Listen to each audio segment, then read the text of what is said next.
Selamat pagi pemirsa, apa kabar Anda hari ini? Bersama saya Puji Lestari, inilah kabar Indonesia.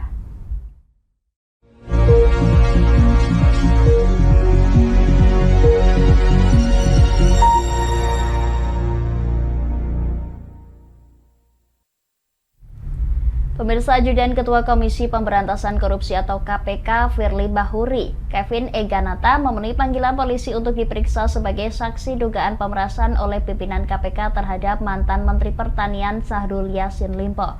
Dia tiba di Polda Metro Jaya, Jakarta pada Jumat 13 Oktober.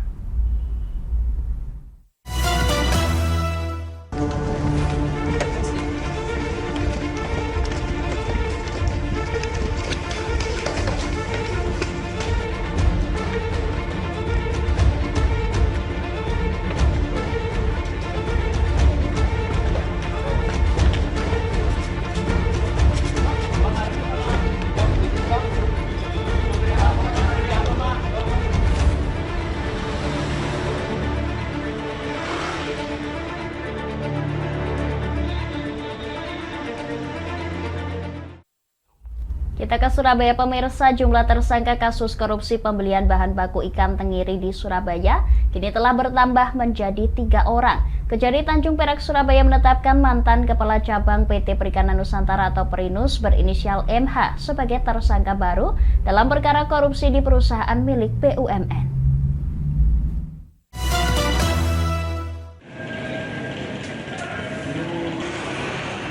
Kejaksaan Negeri Tanjung Perak Surabaya Kamis 12 Oktober menetapkan MH yang menjabat sebagai Kepala Cabang PT Perikanan Nusantara atau Perinus di tahun 2018 sebagai tersangka perkara dugaan korupsi. Kepala Seksi Pidana Khusus Kasipitsus Kejari Tanjung Perak Surabaya, Ananto Trisudibyo menjelaskan, sebagai Kepala Cabang Perusahaan BUMN saat itu, tersangka MH membuat berita acara fiktif terkait jual beli ikan tenggiri stik dengan perusahaan swasta PT Ikan Laut Indonesia (ILI). Berdasarkan berita acara fiktif tersebut, tersangka MH kemudian mencairkan uang perusahaan milik BUMN senilai total Rp567 juta seolah-olah untuk pembelian ikan tenggiri stik sebanyak 10.000 kg lebih. Karena berita acaranya fiktif, tentu saja uang negara tersebut tidak benar-benar digunakan MH untuk membeli ikan tenggiri stik. Tersangka ini adalah dia membuat berita acara seolah-olah ikan itu ada. Jadi untuk pengadaannya itu fiktif. Jadi akibat perbuatan tersangka ini, PT Perinus Cabang Surabaya itu mengalami kerugian kurang lebih 560 juta.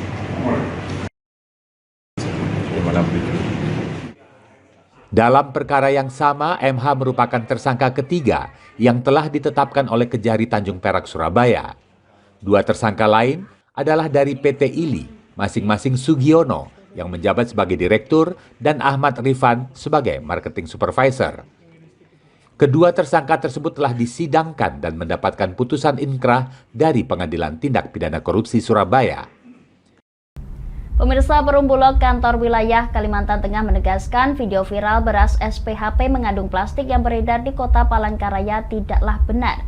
Untuk memberikan rasa aman kepada masyarakat Palangkaraya, Bulog Kalteng bersama dengan Kelurahan Langkai, Satgas Ketahanan Pangan, serta Polresta Palangkaraya dan pelaku pembuat video hoax mengklarifikasi kabar tersebut.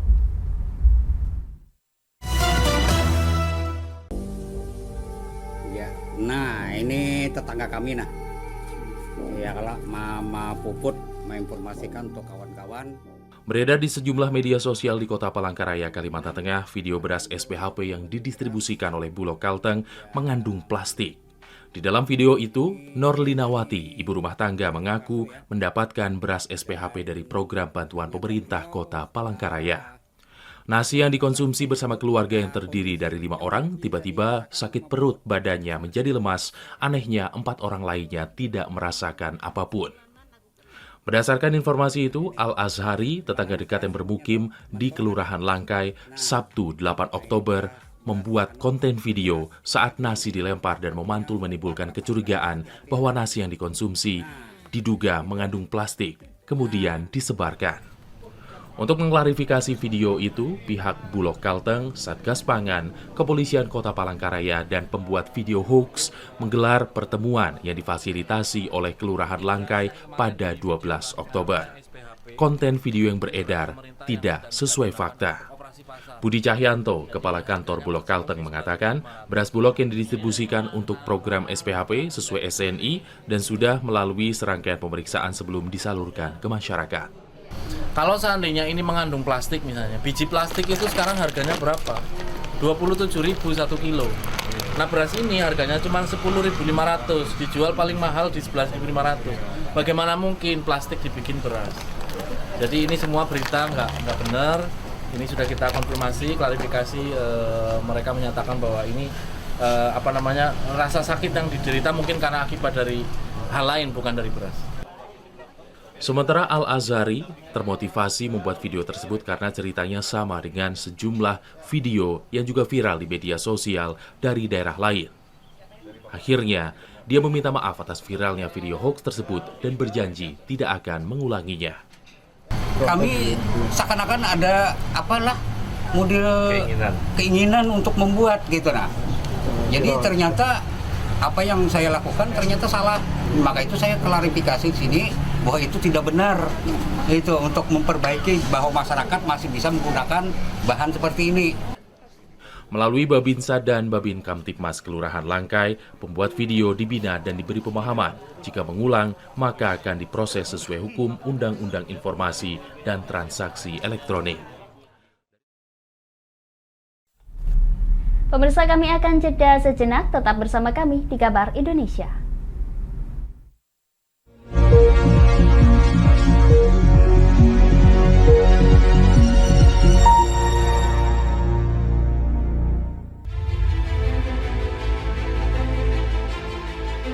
Memberikan pinjaman uang kepada saya dengan bunga 8% per bulan. Membedah opini narasumber, menggali lebih dalam untuk mendapatkan perspektif baru yang lebih faktual. Masalahnya, nota perbaikan kapal itu semua ada di saya. Kenapa Tomo bisa menunjukkan? Demi mendapatkan informasi yang solutif dan terpercaya dalam Bedah Opini. Setiap Rabu jam 11 siang hanya di Lingkar TV.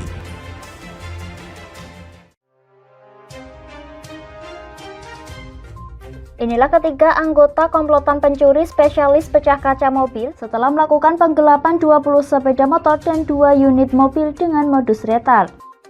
Merangkum semua peristiwa sebagai berita yang penuh fakta. Bersama Puji Lestari, saksikan Jateng hari ini setiap Senin hingga Sabtu jam 4 sore hanya di Lingkar TV. Bersama saya Galus Karginanti dalam Sapa Jateng Lingkar TV. Melintas di daerah Sukolilo dikejar sama petugas bea cukai, ketangkap. Membahas dan menyuguhkan beragam potensi dari berbagai daerah di Jawa Tengah, ditemani narasumber-narasumber handal di bidangnya. Pencegahan dari awal mulai dari perilaku hidup bersih sehatnya juga harus dijaga seperti itu. Kami siap menyapa Anda dalam Sapa Jateng. Setiap Selasa jam 11 siang hanya di Lingkar TV.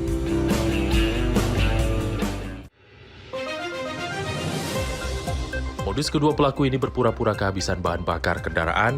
Setelah pelaku dibantu, mereka kemudian melakukan kekerasan dan mengambil paksa sepeda motor korban. Saat tiba di lapangan terbang Okbab, rombongan langsung dihadang 5 orang yang mengaku sebagai anggota KKB. Yakni melakukan bujuk rayu kepada korban yang merupakan santriwati pada momen kegiatan belajar mengajar khusus. Menyajikan informasi-informasi hangat dan terpercaya bersama Kabar Indonesia setiap Senin hingga Sabtu jam 7 pagi hanya di Lingkar TV.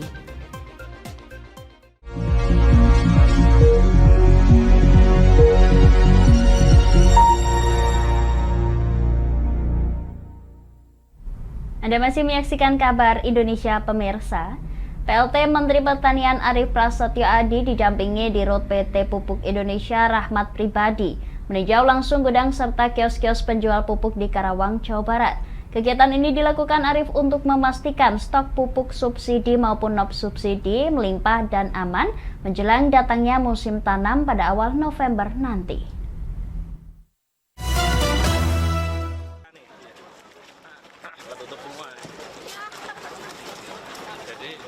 hanya 1 kintal untuk IPK dan 2 kintal untuk... Pelaksana tugas Menteri Pertanian Arief Prasetyo Adi didampingi Direktur Utama PT Pupuk Indonesia Rahmat Pribadi, Kamis 12 Oktober mendatangi gudang dan sejumlah kios penjualan pupuk di Kabupaten Karawang, Jawa Barat.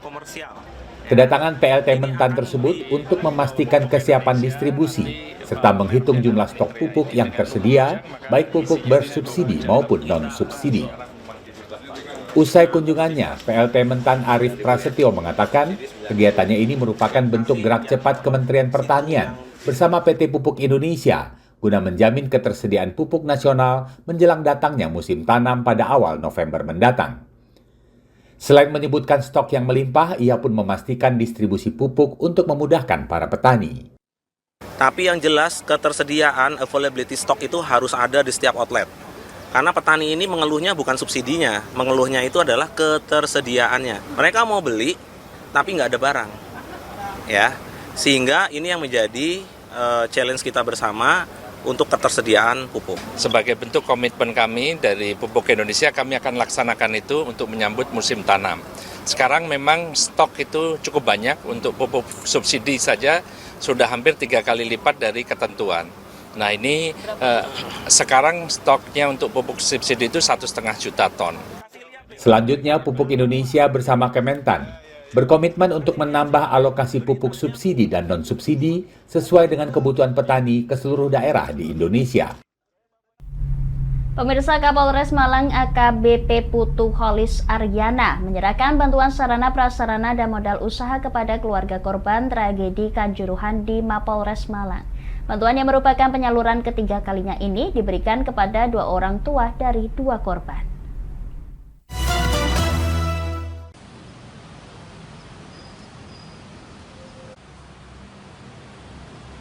Kapolres Malang AKBP Putu Holis Aryana menyerahkan bantuan sarana prasarana dan modal usaha kepada keluarga korban tragedi Kanjuruhan di lobi Mapolres Malang Kamis 12 Oktober.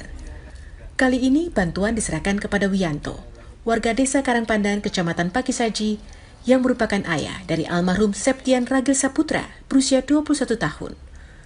Bantuan juga diberikan kepada Musie, warga desa Kondang Legi Kulon, Kecamatan Kondang Legi, yang merupakan ibu dari almarhum Syarullah 18 tahun.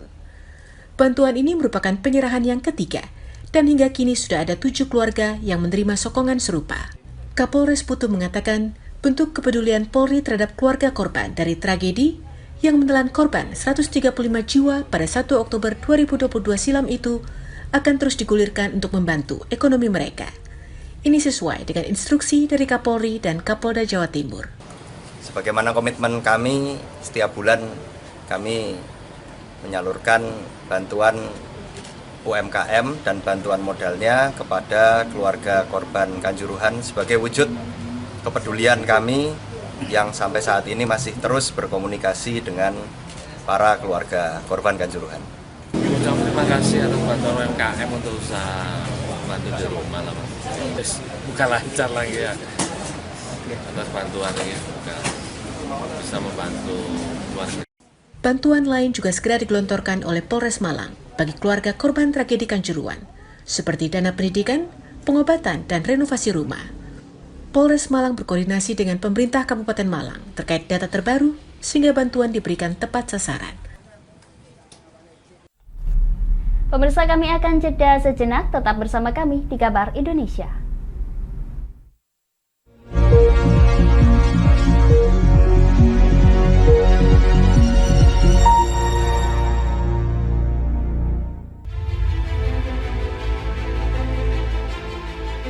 Memberikan pinjaman uang kepada saya dengan bunga 8% per bulan. Membedah opini narasumber, menggali lebih dalam untuk mendapatkan perspektif baru yang lebih faktual. Masalahnya, nota perbaikan kapal itu semua ada di saya. Kenapa Tomo bisa menunjukkan? Demi mendapatkan informasi yang solutif dan terpercaya dalam Bedah Opini. Setiap Rabu jam 11 siang hanya di Lingkar TV.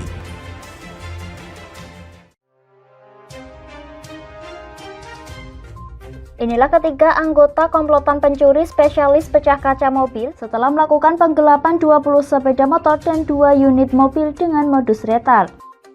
merangkum semua peristiwa sebagai berita yang penuh fakta. Bersama Puji Lestari, saksikan Jateng hari ini setiap Senin hingga Sabtu jam 4 sore hanya di Lingkar TV. Bersama saya Galus Karginanti dalam Sapa Jateng Lingkar TV. Melintas di daerah Sukolilo dikejar sama petugas bea cukai, ketangkap. Membahas dan menyuguhkan beragam potensi dari berbagai daerah di Jawa Tengah, ditemani narasumber-narasumber handal di bidangnya. Pencegahan dari awal mulai dari perilakunya, perilaku hidup bersih sehatnya juga harus dijaga seperti itu. Kami siap menyapa Anda dalam Sapa Jateng. Setiap Selasa jam 11 siang, hanya di Lingkar TV.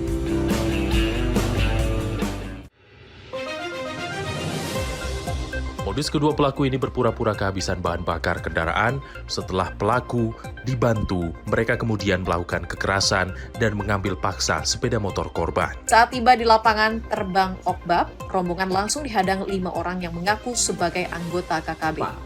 Yakni melakukan bujuk rayu kepada korban yang merupakan santriwati pada momen kegiatan belajar mengajar khusus. Menyajikan informasi-informasi hangat dan terpercaya bersama Kabar Indonesia setiap Senin hingga Sabtu jam 7 pagi hanya di Lingkar TV.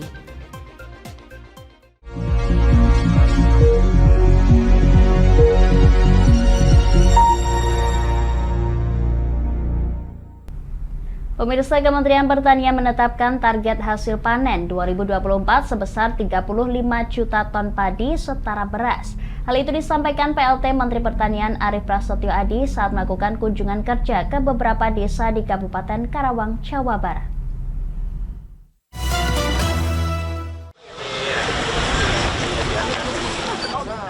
Dalam kunjungan kerja di Kabupaten Karawang, Jawa Barat pada Kamis 12 Oktober, Pelaksana tugas PLT Menteri Pertanian Arief Prasetyo Adi mengatakan, Kementan menargetkan hasil panen 2024 dapat mencapai jumlah produksi sebanyak 35 ton padi setara beras. Hal ini disampaikan Arief saat bersama jajaran pejabat Kementan dan didampingi pula oleh Bupati Karawang serta Dirut PT Pupuk Indonesia meninjau lahan pertanian di sejumlah desa di Kabupaten Karawang. Untuk bisa mengetahui kebutuhan para petani, utamanya saat cuaca panas dan kering terdampak El Nino saat ini, Arief terlihat berdialog dengan para petani. Nanti MT1 kita akan lihat hasilnya. Saya targetkan Dirjen Tanaman Pangan 35 juta ton produksi 2024 setara beras. Kalau beliau semua ini nggak saya gangguin, harusnya bisa. Pemerintah telah menyiapkan beberapa langkah untuk bisa mewujudkan target tersebut, mulai dari menyiapkan pasokan pupuk yang melimpah di kios-kios di seluruh Indonesia, optimalisasi pemberantasan hama dengan pestisida, hingga melakukan pendampingan dan penyuluhan kepada para petani.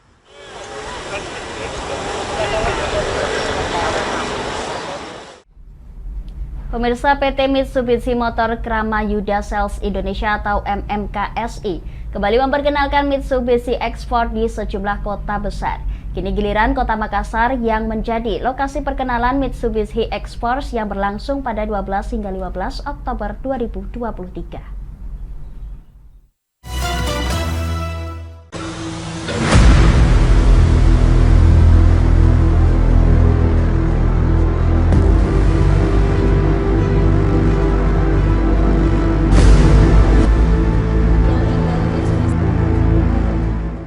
Rangkaian perkenalan Mitsubishi X-Force usai diluncurkan pada Gaikindo Indonesia International Auto Show GIAS 2023 kini berlanjut di Trans Studio Makassar pada tanggal 12 hingga 15 Oktober. Kehadiran kompak SUV 5-seater ini mengundang perhatian pengunjung yang ingin melihat lebih dekat kendaraan terbaru Mitsubishi Motors tersebut. Direktur of Sales dan Marketing Division MMKSI, Tetsuhiro Tsuchida, mengatakan wilayah Indonesia Timur, khususnya Makassar, memiliki potensi pasar yang baik bagi Mitsubishi X-Force. Memilih Makassar sebagai kota pertama untuk memperkenalkan X-Force di Indonesia bagian timur, tentunya memang Makassar itu sendiri pasar yang paling besar di dalam wilayahnya. Tidak hanya dalam ukuran pasar, tapi juga ternyata di Makassar itu kan banyak pencinta Mitsubishi lah gitu ya Pak. Jadi Ya seharusnya kan kita udah meluncing mobil ini di Gias di bulan Agustus. Seharusnya kami membawa mobil ini lebih awal. Mitsubishi X-Force merupakan kendaraan penumpang dengan model compact SUV 5-seater yang dikembangkan dengan studi dan fokus bahwa model ini cocok untuk digunakan di wilayah ASEAN. Memiliki karakteristik stylish dan robust, desain SUV otentik ini menyuguhkan bodi yang berukuran compact serta menawarkan handling yang sangat baik. Kenyamanan serta utilitas fitur seperti interior yang sangat luas, X-Force adalah compact SUV yang memberikan rasa aman dalam pengendalian di berbagai cuaca dan kondisi jalan, sekaligus menghadirkan kegembiraan dalam kehidupan sehari-hari.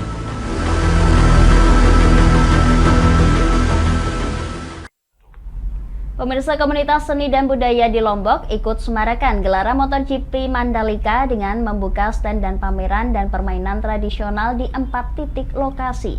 Ajang internasional ini turut dikampanyekan oleh para pecinta motor dan mobil klasik wilayah Bali, Nusa Tenggara dengan konvoi mengelilingi Pulau Lombok serta menjadikan spot pameran seni budaya sebagai persinggahan.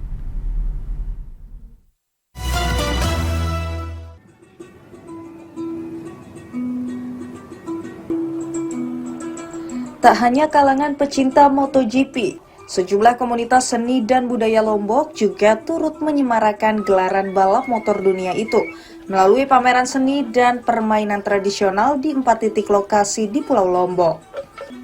Di antaranya Taman Budaya, Taman Mayura, dan Pantai Tanjung Karang di Kota Mataram, serta Pelabuhan Bangsal di Lombok Utara. Bertajuk Berpacu dan Berbudaya, kegiatan diramaikan oleh komunitas motor dan mobil klasik wilayah Bali, Nusa Tenggara, yang konvoi mengelilingi Pulau Lombok kemudian menjadikan spot pameran seni budaya itu sebagai persinggahan. Hal itu disampaikan oleh Kepala Balai Pelestarian Kebudayaan Wilayah 15 Bali dan Nusa Tenggara Barat, Abi Kusno di Mataram pada Kamis 12 Oktober. Kita ambil momennya MotoGP juga untuk bisa untuk MotoGP kan khusus mereka yang punya tiket akan bisa ke sana. Nah, yang tidak punya tiket untuk nonton ya kita buatkan satu hiburan, satu budaya yang kita tampilin, media pembelajaran dan lain-lain. Jadi inilah untuk masyarakat, untuk pesta rakyatnya kita siapkan di Lombok. Pameran berlangsung sejak 11 Oktober hingga 15 Oktober 2023. Melalui pameran seni dan permainan tradisional ini, Abi Kusno berharap akan lebih banyak orang lagi yang mencintai budaya dan kesenian daerah Nusa Tenggara Barat. Demikian kabar Indonesia pemirsa, nantikan kabar Indonesia selanjutnya hanya di Lingkar TV. Saya Putri Lestari pamit dari hadapan Anda, selamat melanjutkan aktivitas Anda, selamat pagi dan sampai jumpa.